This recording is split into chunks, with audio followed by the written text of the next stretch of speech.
welcome again to Women to Women. I'm Carol Paz, your hostess, and as always, we have a very special lady with us, Janice Baldwin, and we're going to meet Janice in just a moment. But first, I'd like to thank our sponsors, Carpenter Nevada LLC, importer of fine Portuguese olive oils, balsamic vinegar, and international teas, as well as Villa Basque Cafe and Deli, home of Pete's famous Basque chorizo. So let's welcome Janice. Janice, thank you so much again for being with us. Glad to be here.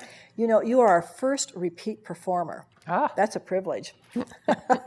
And Janice, one of the topics that's a very important one is our Constitution, what's happening to it, and how we as a nation, as a people, need to be loyal and intact with it, regardless of the generation that we're in. So we're going to come to that. But for our viewers who perhaps did not get to see you on the very first program that you shared with us, help us understand a little bit about your background, where you're originally from, how long you've been with us in Nevada, if you're not a locally born gal, and some of the ideas that you grew up with as a kid that helps explain who you are today as a woman. I am Janice Baldwin. Mm-hmm. And my parents, this puts me to the Nevada roots. My parents came to Ely, Nevada, McGill, for my father to work at the Ruth Mines when they were first married and had 3 of their children there. And then my parents decided to move back to Salt Lake City, where the rest of us were born. Meaning how many? Meaning 4 more of us. Great. Okay, so a family of 7 children. Mm-hmm.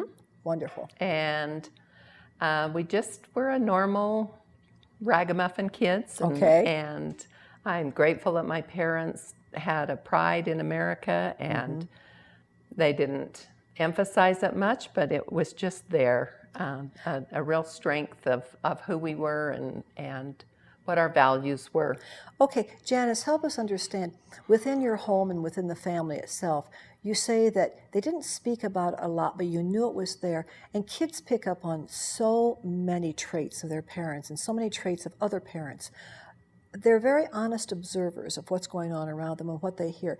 What were some of the things that spoke to you as a young girl that, oh, gee, my parents really do love this country? What do you remember? My father they often told the story of my father wishing he could have been in the military during World War II, but he had varicose veins, and so he couldn't. They wouldn't accept him, and he often regretted that. And that, I think, spoke a lot to me about the pride they had in this country, and that they would do whatever they could for this country. And then my brother was in the Navy, and at the beginning of the Vietnam War. All right. And so that, here again, that military experiences helps us have that love for our country. I remember my own father back in Ohio relating the story to those of us, and there were 3 of us as children, telling us that because of flat feet, he was not accepted into the Army. He wasn't accepted to any other area of the military. And he was disappointed. He came home that day and said to my mom, I'm unfit, but there's got to be something that I can do. And that determination to make a difference in his community, to make a difference in his family, stayed with him, and it showed. We felt it as children very strongly. He was a very passionate American who would, if it came down to nails and hammers or whatever it is, he would defend, he would protect in the way that he could be able to do that. If the military wouldn't let him, he would still protect at his own level. Yes. And then for 6 years, we were in the Air Force. My husband was a pilot during the Vietnam War. Okay. And after the war, he was still in the Air Force, and for once a month, for a week, he sat alert at Abilene, Texas, at the base there. And it made me realize somewhere in this United States are men and women sitting there 24/7. They don't leave, just like the firemen don't leave. Yes, yes. Defending our country, ready to go up and do whatever needs to be done. And you know, Janice, I think it's important as well, when there is a war, as there is now, okay, we're involved in the Middle East, in Afghanistan, we're in Iraq, etc.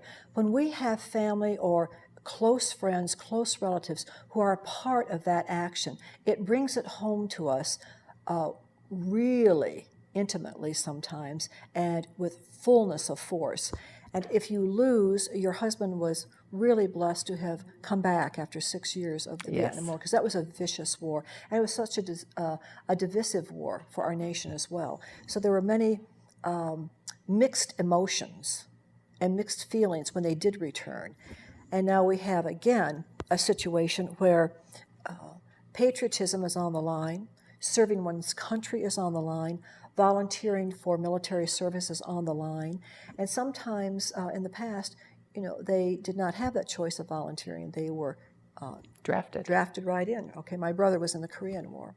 So all of those factors have produced a woman today that we're talking to who has a very strong inner core for protecting the liberties, because your family has fought for them.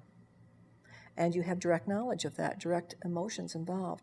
So Janice, when we come to what you're doing today with PACT, help us understand what PACT stands for and its purpose.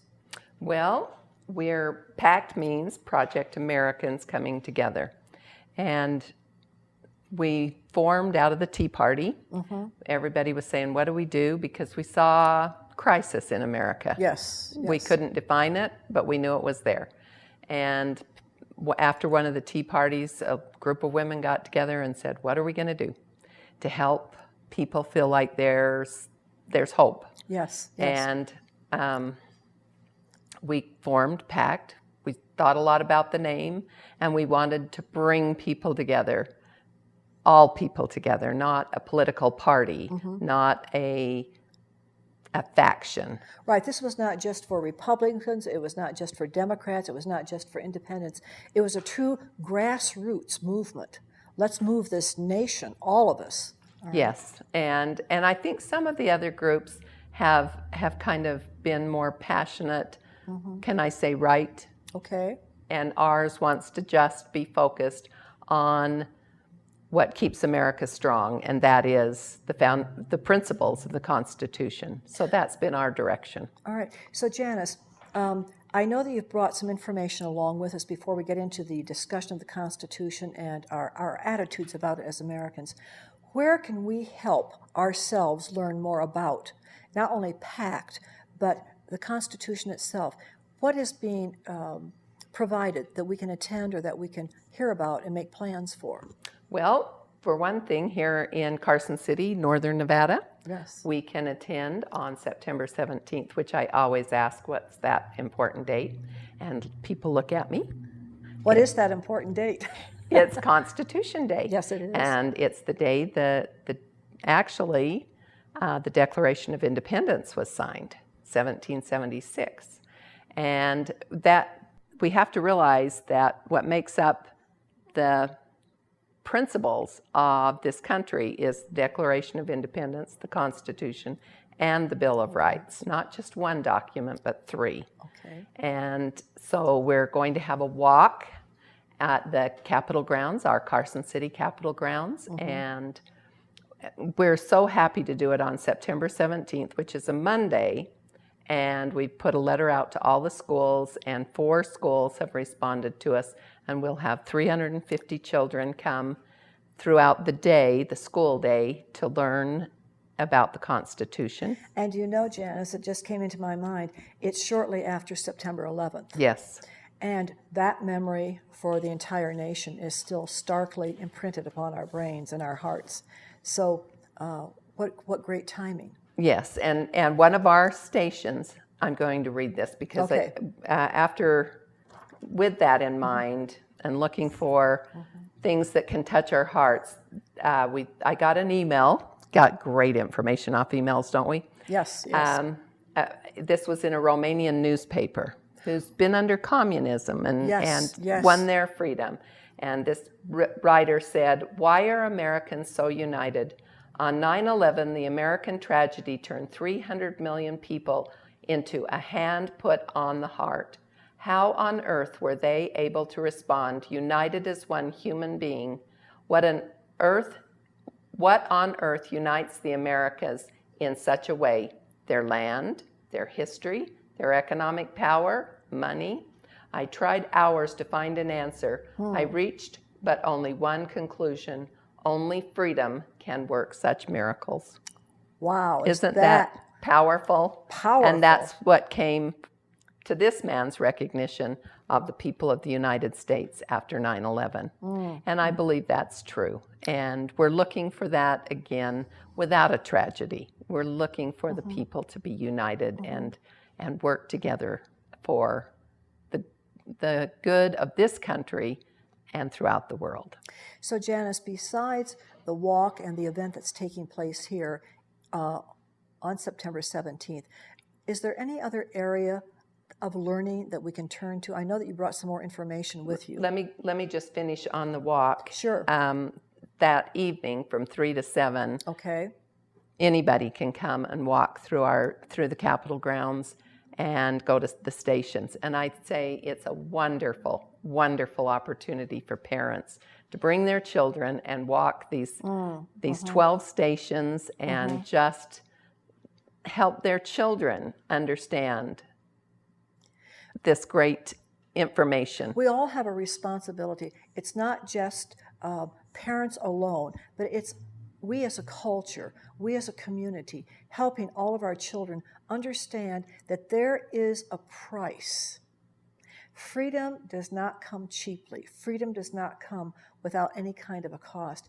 It's one of the most delicate of governments, and if we don't maintain a vigil upon its foundations, its principal founders, and their insight and their wisdom that was given to them to create this government, there's just no opportunity for us to maintain it. One of the things that came to my realization when we were putting together these stations, that anyone who takes an oath in the federal government raises their hand to the square and says they will defend the Constitution. And that just surprised me when I began to realize that. So many of our stations are the quotes, are the oaths that people take. And they're powerful. They're very powerful words that you swear that you will defend the Constitution. Oh, yes. And you know, Janice, sometimes it takes an email like this, or knowing a person who's come in as an immigrant and who's taken the time to study our cities, our surroundings, our laws, our regulations, and the flow of our culture. And then they decide, I do want to become a nationalized citizen. I want to become a part of this country. And when they take that oath of allegiance to the United States, to the Constitution of America, it is with a profound, deep sense of commitment. They mean what they say. And for all the rest of us, it sometimes gives goosebumps to stand at one of those ceremonies and realize they have changed cultures. They have changed governments. They have changed leadership willingly, knowing that what they perhaps gave up in the past could have meant financial success. They would rather take freedom and the ability to start out new under a new government.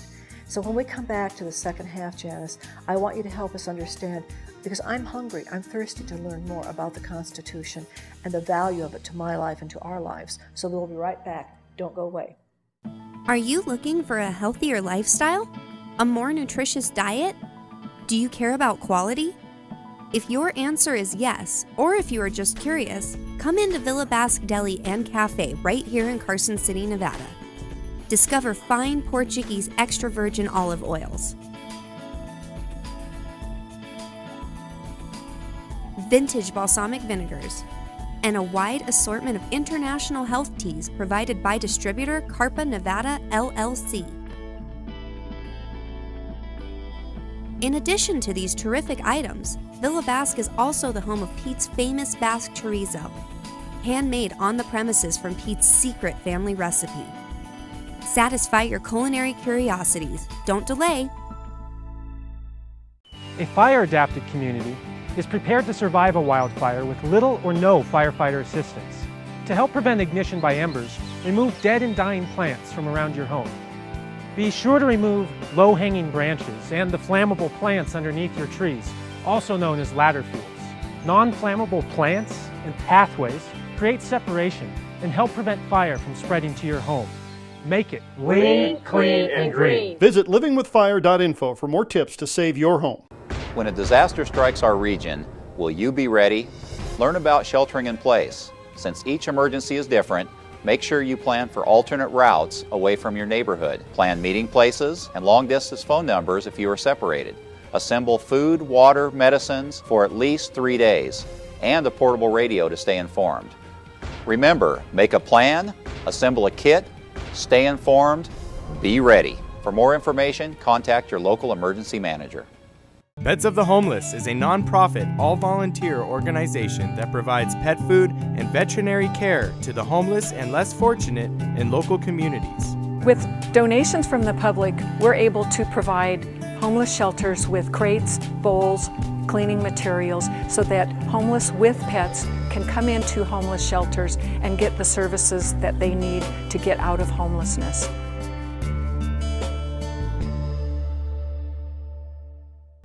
Good evening again, and welcome back to the second portion of Women to Women.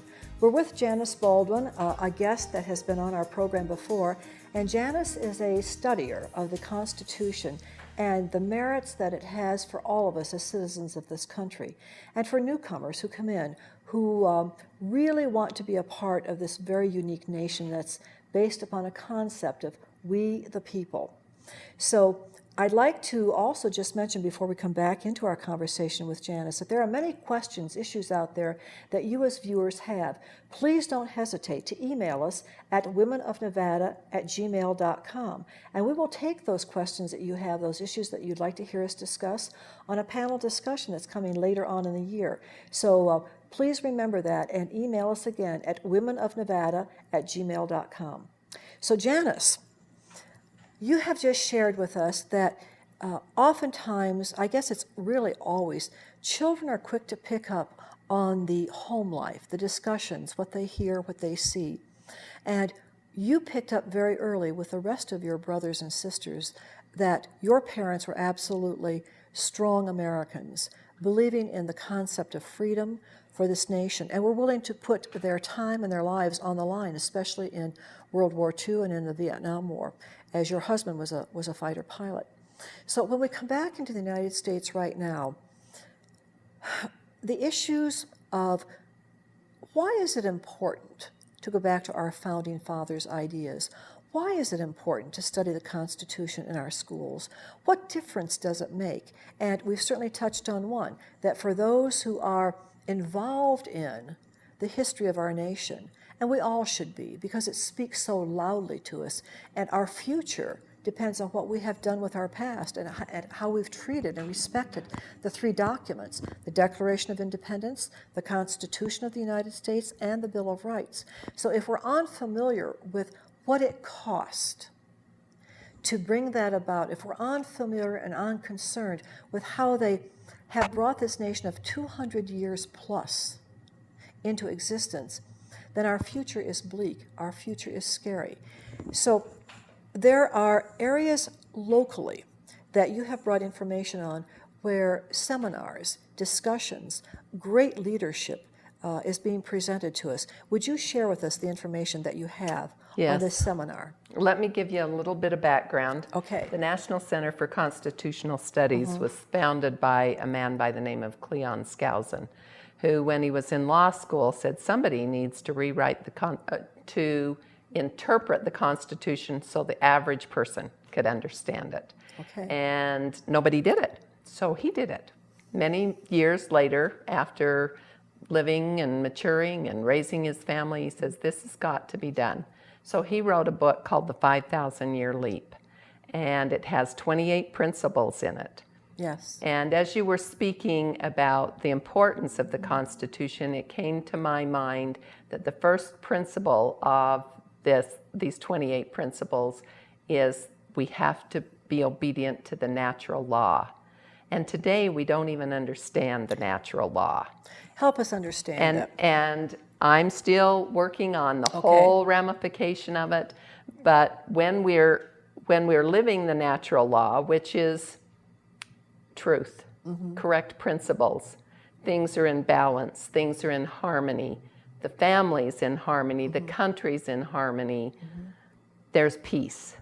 When we swing one way, we're out of balance and we have tyranny.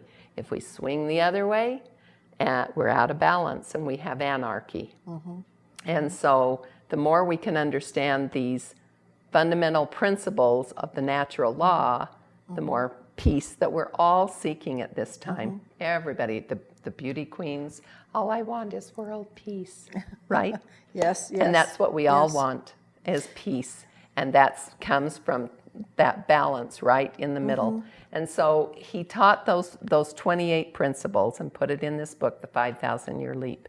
He has since passed away, but his legacy is continuing through the National Center for Constitutional Studies. And the president, Earl Taylor, is coming to Northern Nevada on the 18th, 19th, and 20th to share how we can better understand the Constitution ourselves and share it with others. All right. Now, if we're interested, how do we arrive at where he's teaching? Okay. The first time he speaks will be at the Carson City Republican Women right after their luncheon at Gold Dust West from 1 to 3. And people can just drop by Gold Dust West, come into the conference room, and join that discussion. There's no charge. Then that evening, he's going to Susanville, which is nice those people get so excited to have people come in and share. Yes, yes. And he'll do a 2-hour seminar in Susanville at their Pizza Hut right there on Main Street. The next day, he's going to Washoe County Republican Women and just during their luncheon speak to them for half an hour. That night, he will be in Urington, Nevada, and that will start at 5:30, and we're not sure of the location, but Urington's small enough they can find where he's speaking at. Yes, yes. And then the next day, before he flies out to do some more constitutional things, he's going to be with the group that studies the Constitution every week every Thursday at the Del Webb Community Center there at the Del Webb Community. Okay. And he'll be doing 12 to 3 there. So he has dedicated his life, Yes. professional and personal life, to helping us as Americans come back to our roots. Yes, and understand the Constitution. I was going to ask you, Janice, because you're so actively involved, and you are a parent. We never stop being a parent, no matter how old our children get to be. What kind of an impact or influence has this had on your own family, your own children? Well, I feel like my children are very aware politically.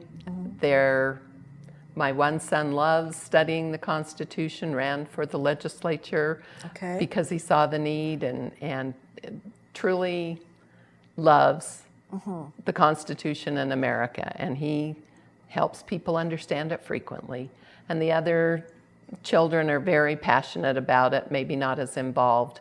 And I feel like it's because we didn't teach it or preach it or force it. We just loved it. And they understood that it was significant in your family, and that it had an outreach not just for your family, but for the friends and their parents, for their school systems, because the children take what they have from home and they bring it into their friends' homes. They bring it into their classrooms, and they bring up those ideas in front of teachers, regardless of the level of education. It's always there, permeating and penetrating the atmosphere they find themselves in. So, if we were to ask ourselves, let's imagine if we fall away, separate ourselves as a nation from our founding fathers and the roots, these 3 principal documents that say who we are as a country. It's really frightening to think what our country would become if we lose contact with who we have been and who we are. I personally think that we've forgotten what freedom means. People who have lived outside the United States understand that just a little bit better. Yes. People who have been in prison understand just a little better what freedom is. We get frustrated when we get a traffic ticket. Well, a little bit of our freedom was nipped in the bud there. Yes, yes. And so I just feel that we've lived in a life of freedom for so long that we've forgotten, and It is my hope and desire that we do not lose that foundation of the Constitution. Well, we appreciate the fact that you bring this to our attention. And when you were speaking about those of us who have lived outside of the United States, and the first time during the Iranian Revolution, when I was still in Tehran, and I went to the American Embassy to ask for protection, to ask for evacuation plans out of the capital, I was told, because I am a citizen of the Iranian society as well as an American citizen, they would have preeminence over my security. Wow. There was nothing the American Embassy could do for me at that time. And that's when it first struck home. What? I'm an American citizen, and my passport was highly prized. I treasured it. It moved me through airports. It moved me through security lines and long lines of other people who didn't have an American passport. But when it came down to the nitty-gritty of living in another country and being a national of that country, realizing that I was under first the laws of that nation, that was a startling realization. That was an impact that hit me immediately, because my first thought was, I'm an American. I'm protected. When you move or you live in other countries, not knowing what those laws and how they enforce them, how they treat you as a citizen, should become uppermost when you travel. And then when you come back into the United States, it's almost as if, whew, I'm home. Thank you, God, thank you. We do. We take so many things for granted. And the longer we go as a republic, as a democracy, as the United States of America, the more determined should be our effort to protect it. Yes. Not the opposite. Yes. So,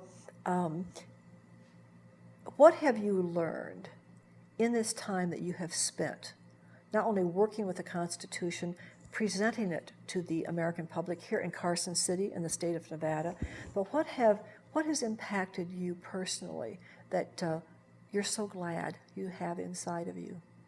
My knowledge, because my knowledge sets me free to be able to passionately move forward, defending something I believe is so sacred and so true.